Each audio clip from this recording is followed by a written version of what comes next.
ورحمة الله وبركاته. فراولات الحلوين عاملين ايه؟ يا رب تكون في صحة وحال وراحة بال يا رب العالمين. اللهم صل وسلم على نبينا محمد. معكم ليلى فوزي.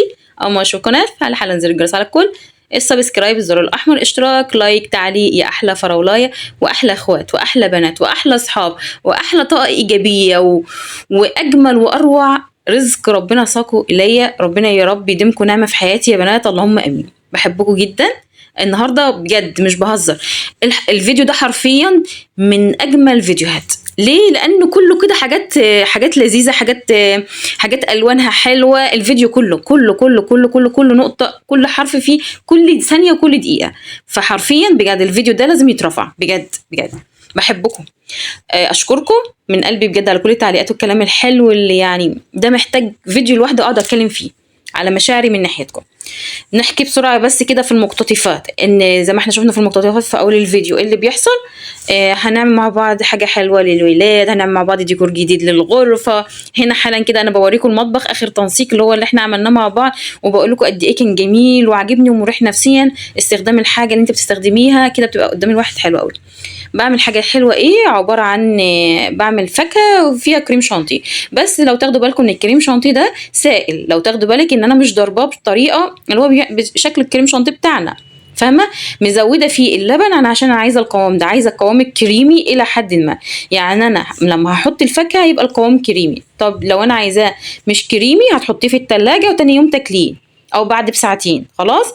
طيب لو انا عايزاه بقوام الكريم شانتيه الحلو الجميل الفوم الروعه ده، اعمليه. هتقللي كميه اللبن وهتزودي كميه الكيس بتاع الكريم شانتيه. خلاص.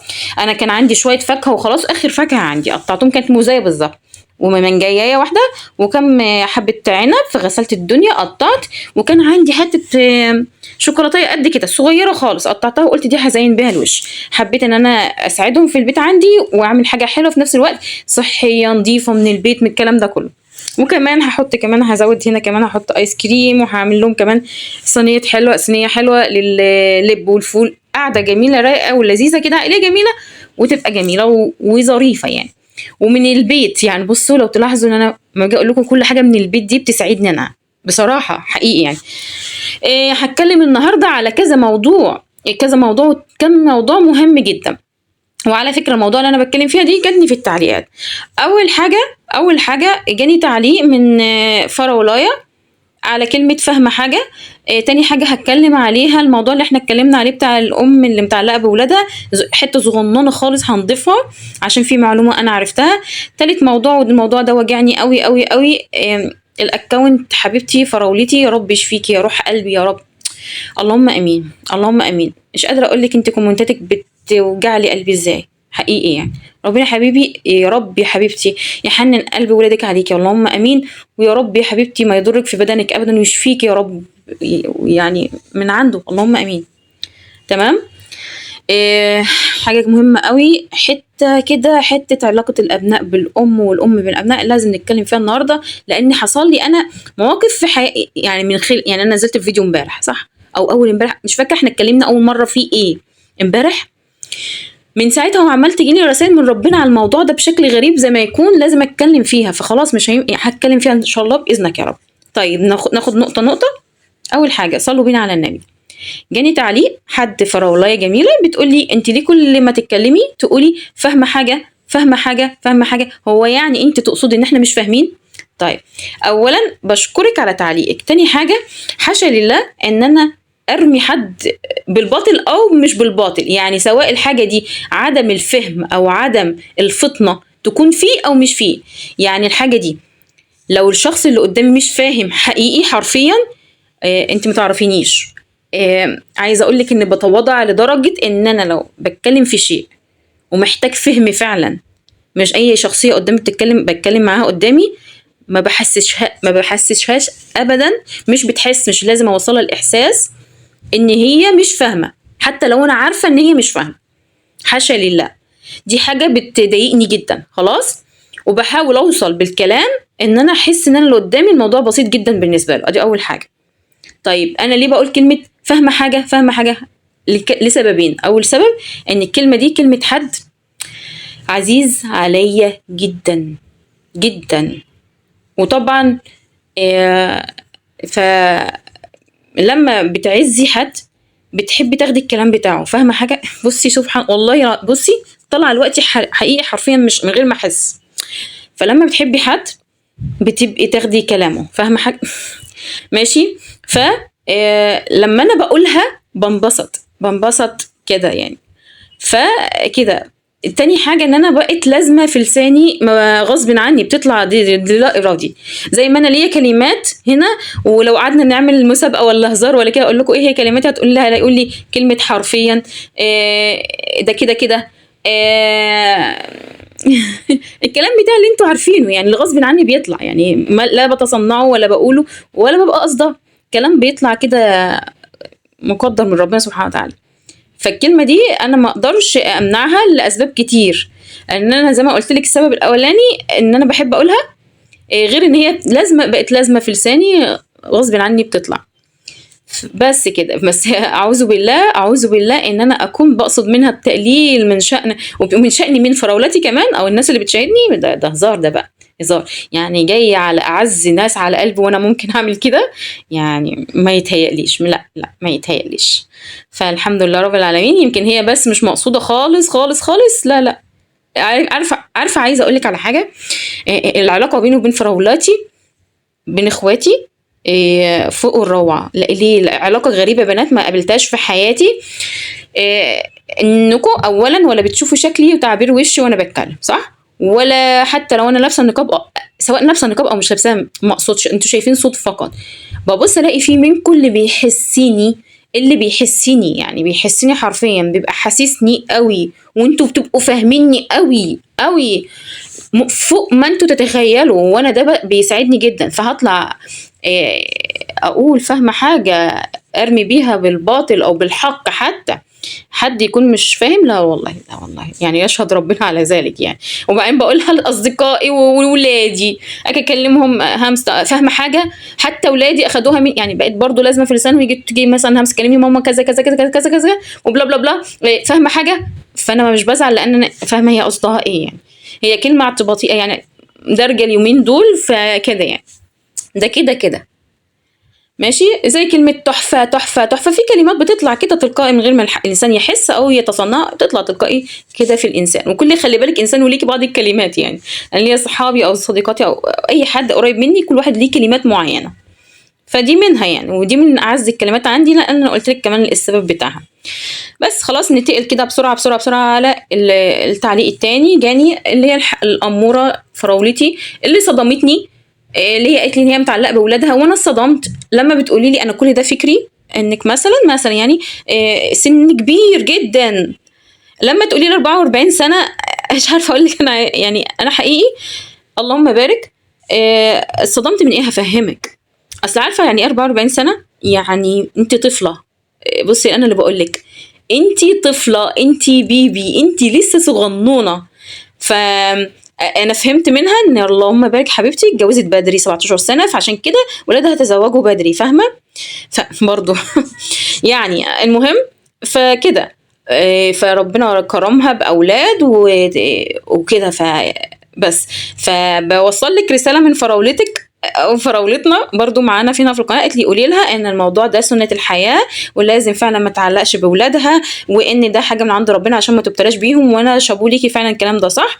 وفراولتي دي طلبت مني ان انا ما اتكلمش بسرعه واتكلم في الموضوع ده كتير قوي. واضح ان الموضوع ده يهم ناس كتير. طيب انا ليه بتكلم بسرعه؟ لان انا بيبقى عندي كذا موضوع اتكلم فيه، ما بحبش ازعل حد خالص يا بنات، بجد بجد بجد يعني. حته حد يسالني حاجه وانا ما اقدرش ارد عليه دي بس غصب عني، ما بحب اراضي الناس كلها. طيب نتكلم في حته تانية، ازود بس على موضوعها. هي كانت فراولايه، عشان بس لو حد جديد بيتفرج علينا، كانت فراولايه ربت ولادها متعلقه بيهم جدا، وتقريبا لغياب الاب والام. بص عايزه اقولك، انت عارفه قصتك قصتك شبه قصتي بنسبة يعني، فيها نسبة نقول 85%، ما عدا ان انا اولادي دلوقتي في الكليات لسه ما دخلوش مرحلة الزواج، فاهمة حاجة؟ تزعلوش بقى من الكلمة دي، لان انا مش قادرة، ما اقدرش، مش عارفة يعني. فخلاص فكده يعني.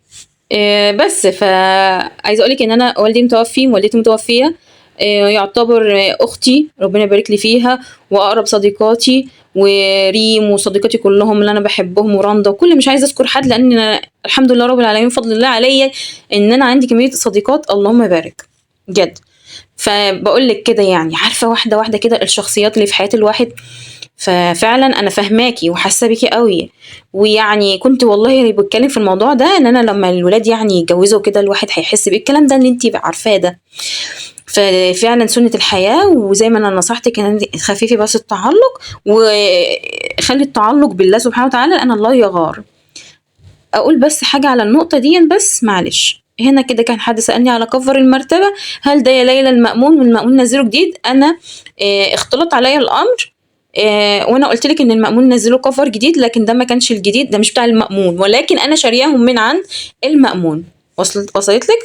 فروعه سوفت قوي، ناعم ناعم قمر قوي، غير فعلا اللي انت بتقولي عليه ان هم كانوا منزلينه اللي هو القاسي ده او الجرش قوي ده اللي بيمسك في الحاجه. انا فعلا كنت بتضايق منه قوي ومتغسل كده غلس كده، لكن ده اللهم بارك ناعم سوفت سوفت جدا قمر.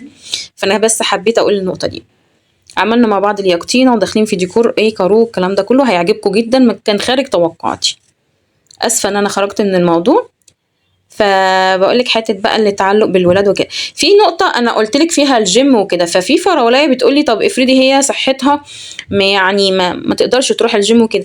انا ليه بقول لكم الجيم بنات؟ انا بجد بصي، ليه احنا متخيلين اللي بيروحوا الجيم دول يلا من الاول يلا بنبقى ايه مجانس يلا مش عارفه ايه؟ لا، ده في ناس بيروحوا بيعملوا رياضه وهم قاعدين.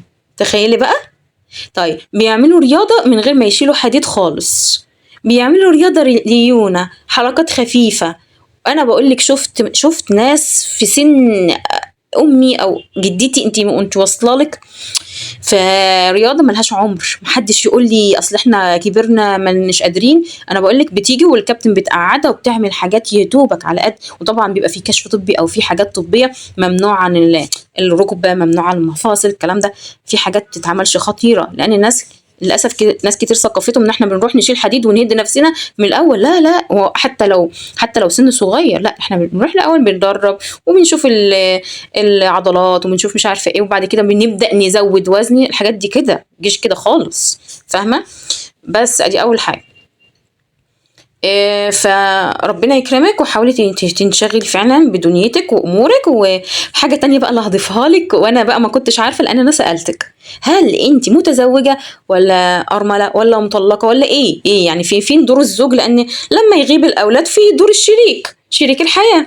فالحمد لله اللهم لك الحمد والمنه يا رب ان زوجك اللهم بارك يا رب متواجد، يا رب بارك لك فيه وجعلكم قرة اعين لبعض اللهم امين. عندي بقى النقطه النهارده وانا حوالي الساعه 2 الظهر كده جه في بالي موضوعك وقلت اقول لك الموضوع ده. انتي ربنا اداكي منحه انتي غافله عنها وعامله سقف توقعاتك فقط ان الولاد متعلقه بيهم وبتاع. طب انتي عارفه ان انتي عندك منحه مش اخده بالك منها، الا وهي انك بتبداي تعيدي حياتك من اول وجديد. انت قلتي اتجوزتي 17 سنه، فاهماني؟ يعني 17 سنه يعني بيبي طفله، فاهمه؟ لا لحقتي يعني اللي هو اتجوزتي ودخلتي على مسح وكنس او حياه جميله ايا كان الشريك ربنا يبارك فيه، ما اقصدش شريك كويس او غير ذلك، مش دي في العموم. دخلت على كنس ومسح بدري 17 سنه طفله، فاهمه إيه يعني؟ وحمل والاولاد وقعدنا نعمل ونسوي. ربنا مديكي فرصه عيشي حياتك من اول وجديد. ده انا متغاظه منك غيظه لما عرفت ان انت 44 سنه بس. يعني انت بالنسبه لي بيبي، لسه انت بيبي، انت صغنونه جدا جدا. ففاهمه؟ خدي جوزك، خدي انزلي الصبح بدري، صلوا صلاه الفجر في المسجد جنبكم، وانزلي حبيبتي تمشي على البحر لو انت مدينه ساحليه، او حتى يا ستي مش البحر، اتمشي كده في مكان جميل في جنينه. امسكي ايد زوجك من اول وجديد، رجعي الذكريات. روحي اشربي حاجه في كافيه، كوبايه قهوه، اعزميها، اعملي سندوتشات في البيت وانزلي تمشي، اضحكي هزري، قولوا فاكر لما كنا عيدي حياتك. ربنا مديكي فرصه، ربنا يبارك في ولادك يا رب ويزيد، وتفرحي باحفادك وكل شيء وتسعدي. عيشي حياتك، ربنا مديها لك فرصه، افرحي بحياتك وابدايها من اول وجديد. خدي وروحي عمره، لو هو من النوع اللي بيشتغل انزلي كده اتمشوا شويه قبل الشغل، اما يرجع كده تعالي نعمل كذا، تعالي نساعد بعض على عمل لله، تعالي نعمل اطعام مسكين، تعالي كده. يعني بصي عيدي صياغه حياتك من اول وجديد. انت بقى انت الفنانه اللي هتمسكي حياتك تعملها من اول وجديد. زائد ان انت هيبقى لك يوم او يومين ما اعرفش احسن تحددي ان اولادك يجوا لك، وبعدين بقى طبعا اليومين بقى بتوع ولادك دول ايه، طلعي فيهم طاقه الامومه بقى اللي انت، ما انت هم وحشينك قوي فاهمه. إيه، طلعي طاقة الأمومة بقى وحبك وحاجتك. قومي اعملي لهم محشي بقى حاجات حلوة وابسطيهم وخليهم يبقوا عندك مبسوطين وبس. وانت بتعملي كل ده يا رب انا بعمل ده ابتغاء مرضاتك يا رب، وانا بحبهم فيك يا رب كده فاهمة. هتبصي تلاقي الموضوع اختلف. بصي ما يعني التعلق بغير الله البني ادم بيعذب به والله، حتى لو تعلق من رجل لامراه، امراه لرجل. وعايزه اقول لكم بعد كده ان شاء الله نعمل حلقه وهصدمكم فيها ان هصدمكم بجد ان مش عارفه اقولها لكم ازاي، بس مش مفيش حب، هو في حاجات تانية غير الحب، يعني ليها معاني تانية احنا مضحوك علينا. الموضوع مش حب، في حاجات غير الحب. هبقى اشرح لكم الموضوع ده ان شاء الله. فالتعلق الزائد بالاشياء لازم يكون في معاها عذاب. وطبعا انا قلت لكم على القصص كتير قوي، سيدنا يوسف يعقوب، سيدنا يعقوب لما تعلق بيه ايه اللي حصل، لكن لما سيدنا يعقوب سلم الامر لله ايه اللي حصل، ربنا رد ليه صح كده.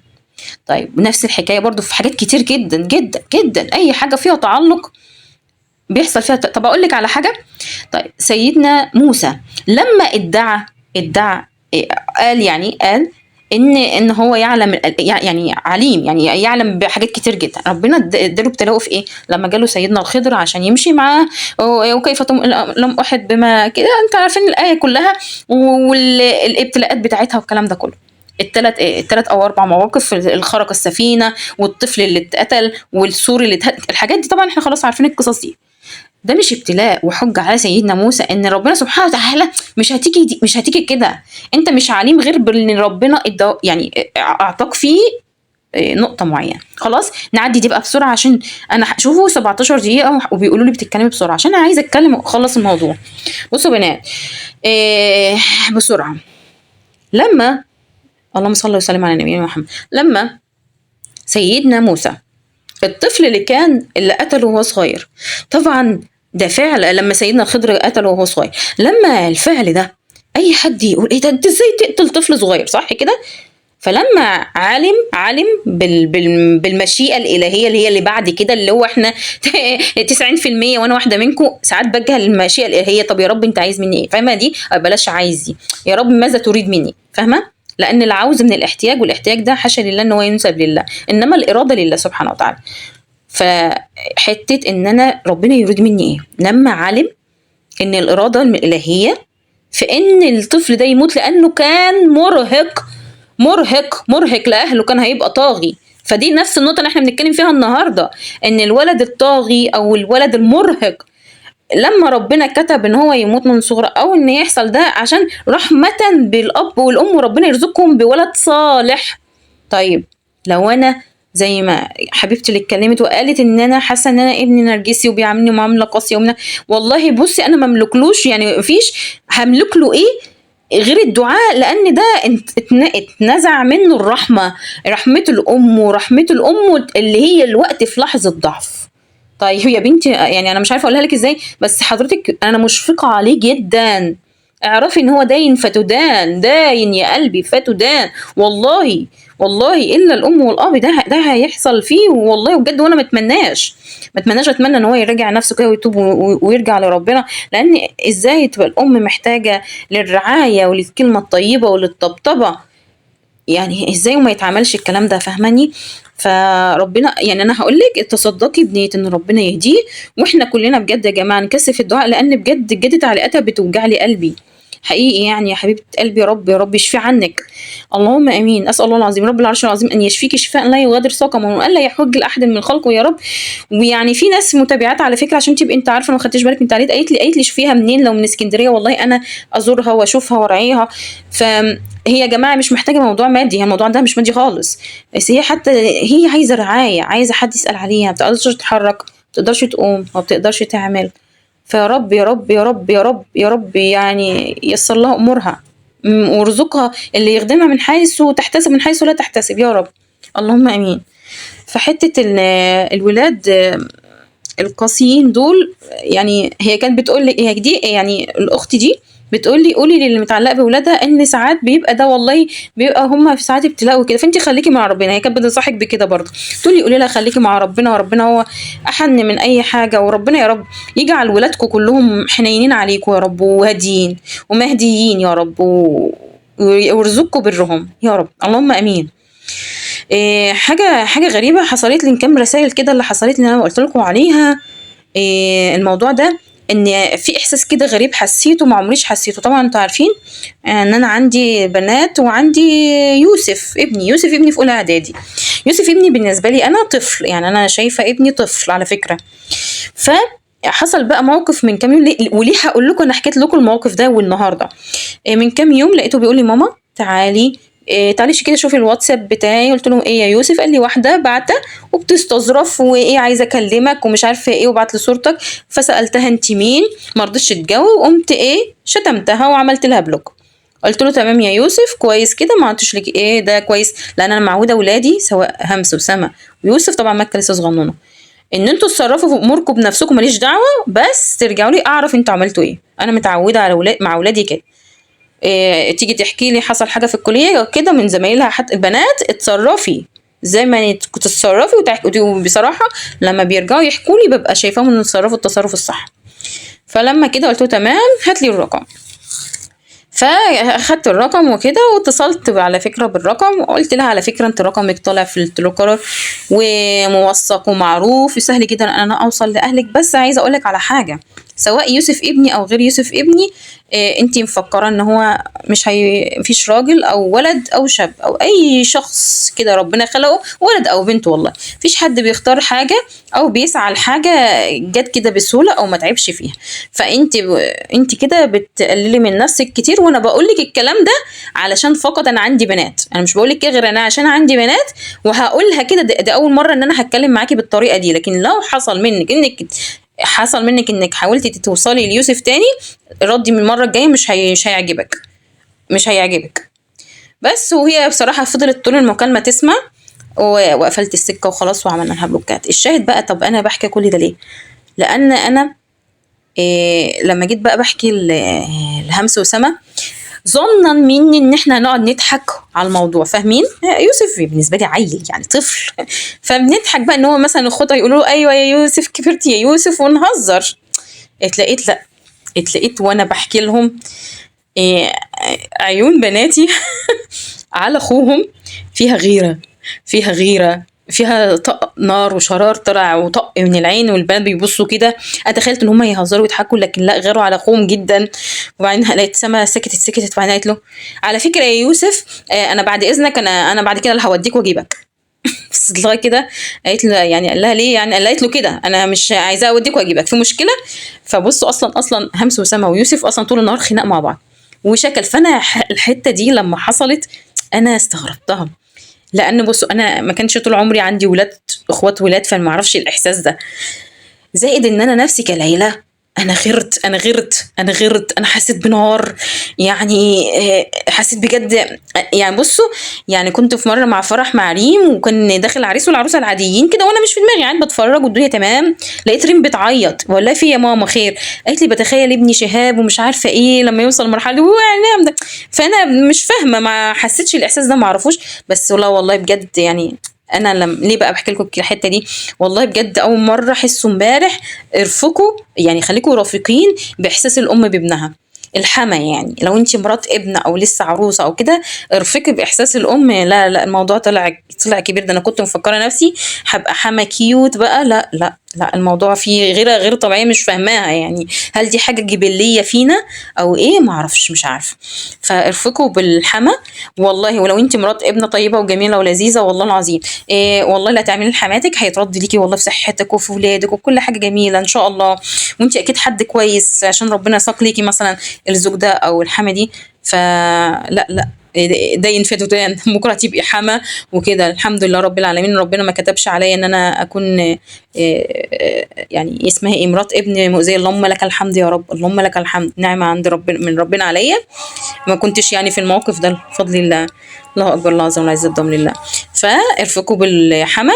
ولو انت مرات ابن كويسه يا رب يا رب. وحتى شفتي بلاء من الحما والله او اي شيء، والله اصبري واحتسبي يا حبيبتي، الموضوع كبير بجد. المسألة دي فيها خوف كده، انت عارفة. صلة الرحم والأم وكده، الأم عظيمة جدا، ما يعرفش قيمتها غير اللي اتحرم منها زي كده. ففعلا فعلا أنا لو يعني أقعد أقول لنفسي أمي لو موجودة أو الكلام ده، أنا بس أشتاق بس إن أنا أبوس رجليها، أبوس إيديها، أبوس دماغها، أقعد جنبها كده، أبص في عينيها. لا، الأم والأب دول حاجة عظيمة قوي، ما تفقدوش الثواب ده، ثواب ربنا ساقه ليكوا، ويبقى عندكم حاجات كويسة ربنا يدخلكم بها الجنة. فيا رب يا رب يهدي لنا أولادنا، ويعني مش عارفة أقول إيه. ربنا يرزقنا كلنا الفلاح والصلاح، اللهم آمين يا رب العالمين. يا رب تكونوا مبسوطين بالفيديو بتاع النهارده، شير كتير يا بنات، شير مع أصحابكم. إيه، إن شاء الله المرة الجاية هرد على تعليقات اللي بيسألوا أنا ليه يا ليلى، ولا ارد دلوقتي وخلاص على ان انا باخد من تعليقات دودو شانل. يا جماعه هما سببين، وما شاء الله عندي فراولات اذكياء تحت كتبوا سبب منهم، والسبب التاني هقوله. في واحد فراولايه كتبت انا بشك ان اصلا ليلى مش موضوع بس اسمها ايه، اسمها ايه، مش موضوع بس تعليقات، هي ليلى بتوصل رساله معينه. ده فعلا سبب من الاسباب، برافو عليكي. تاني سبب ان انا يا جماعه انا ليا هدف ان القناه تكبر، ومش معقول هنزل فيديو لما من غير ما اعمل فيديو بعنوان يتحط في محرك البحث يرفع لي الفيديو فرق الضعف في المشاهدات. انا انسانه سفيهه، فهماني؟ الحمد لله ده ما بيضرش حد ولا فيها اي شيء، وانا قلت الكلام ده كتير، اتكلمنا في استفاضه في فيديو كبير جدا. فانا هفضل على الطريقه دي. اللي عارفني وقرب مني عارف ان ليلى اصلا ما بتحبش التقليد ولا تحب اي شيء، ولكن اضطررت ان انا اخد العناوين عشان ارفع فيديوهاتي. انا شايفه بفضل الله سبحانه وتعالى ان فيديوهاتي تستحق ان هي تترفع. لما ان شاء الله نعمل ركيزه كده، قاعده جماهيريه قويه نرتكز عليها، طبعا اكيد اكيد اكيد اكيد اكيد انا واحده ما بحبش اصلا يكون شيء عندي مميز، ولكن اضطررت للشيء ده، فمش مشكله ان انا استخدمه ان انا قناتي تترفع، ودي حاجه لا تعيب ولا تعمل اي حاجه. بحبكم جدا جدا جدا، اتمنى تكونوا انبسطتوا النهارده. اشوفكم على خير ان شاء الله الفيديو الجاي، والسلام عليكم ورحمه الله وبركاته.